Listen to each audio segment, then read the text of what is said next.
Modular kitchen बनाना है, balcony को reading nook में कन्वर्ट करना है, या सिंपली पूरा मेकओवर देना है अपने घर को, सब प्लान तो रेडी है, बस एक चीज मिसिंग है, पैसा।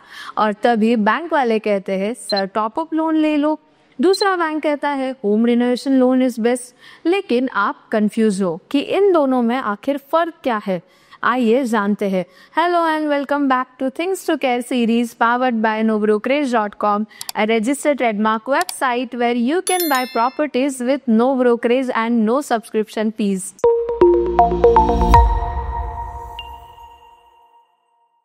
आज हम कवर करने वाले हैं top up loan versus home renovation loan का फुल कंपैरिजन, जिसमें आपको मिलेगा किस लोन में EMI सस्ती है, एलिजिबिलिटी एंड इंटरेस्ट रेट का क्या सीन है, कौन सा लोन ज़्यादा फ्लेक्सिबल और कौन सा ज़्यादा स्मार्ट है, और कौन सा ऑप्शन आपके लिए बेस्ट होगा। तो वीडियो को एंड तक ज़रूर देखिए। सबसे पहले बेसिक समझते हैं इसका काम क्या है।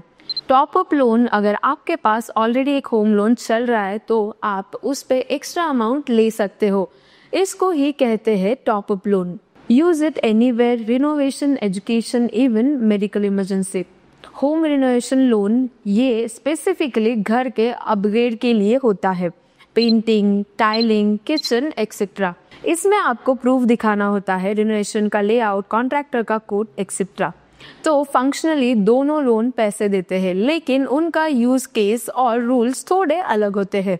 आगे बढ़ते हैं इन दोनों के डिफरेंस की तरफ। Flexibility and purpose. Top up loan ज़्यादा फ्लेक्सिबल है, आपको ये नहीं बताना पड़ता कि पैसा कहाँ यूज होगा।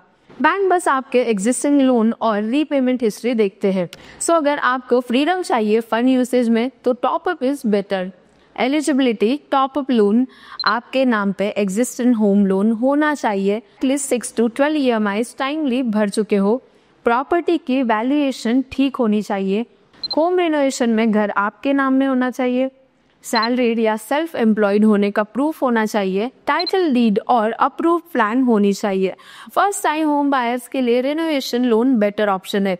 टॉप अप एग्जिस्टिंग बोरोअर्स के लिए होता है। Loan amount and tenure. Top up loan amount 5 lakh to 50 lakh तक होती है। टेन्योर बाकी के होम लोन के टेन्योर तक या एक्सटेंडेड टेन्योर तक मिल सकता है, up to 20 years. Home renovation loan amount 2 lakh to 25 lakh, tenure 5 to 10 years only. अगर आपका बजट बड़ा है और EMI स्ट्रेच करना चाहते हो तो टॉप अप लोन बेटर है। Interest rate and documentation. Top up loan interest home loan से थोड़ा ज्यादा 0.25 to 1%। Documents minimal, KYC, salary slip, bank statement. Home renovation loan interest usually 9 to 12%। इसमें documents, income proof plus property papers plus contractor estimate. Documentation के मामले में top up loan easier होता है, renovation loan थोड़ा पेपर हैवी होता है। Disbursement and tax benefits. Top up loan पैसा डायरेक्ट अकाउंट में आता है, बिना मॉनिटरिंग के टैक्स बेनिफिट मिलेगा अगर रिनोवेशन के लिए यूज हो रहा है तो। Home renovation loan stage disbursement होती है, बैंक साइट इंस्पेक्ट करता है। इंटरेस्ट पे 30,000 पर ईयर तक डिडक्शन मिलता है सेक्शन 24 के अंदर। टैक्स के लिए दोनों यूजफुल है, बट रिनोवेशन लोन थोड़ा कंट्रोल होता है। फाइनल डिसीजन कौन सा बेटर है। टॉप अप लोन बेस्ट है। आपके पास पहले से होम लोन हो, आपको बड़ा अमाउंट चाहिए हो, आप फ्लेक्सिबल यूसेज चाहते हो, लॉन्ग टर्म EMI प्रेफर करते हो। अब होम रिनोवेशन लोन किन के लिए बेस्ट है।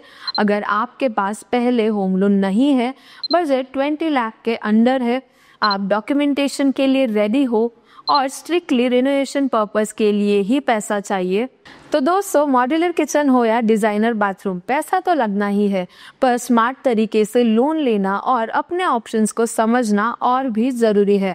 अगर आपको ये वीडियो हेल्पफुल लगा हो तो लाइक करो, शेयर करो और कमेंट सेक्शन में बताइए आपको कौन सा ऑप्शन ज़्यादा प्रैक्टिकल लगता है। और हाँ, घर रिनोवेट करो लेकिन EMI और इंटरेस्ट के टर्म्स भी स्मार्टली डेकोरेट करो। मिलते हैं अगले वीडियो में। जुड़े रहिए nobrokerage.com के साथ।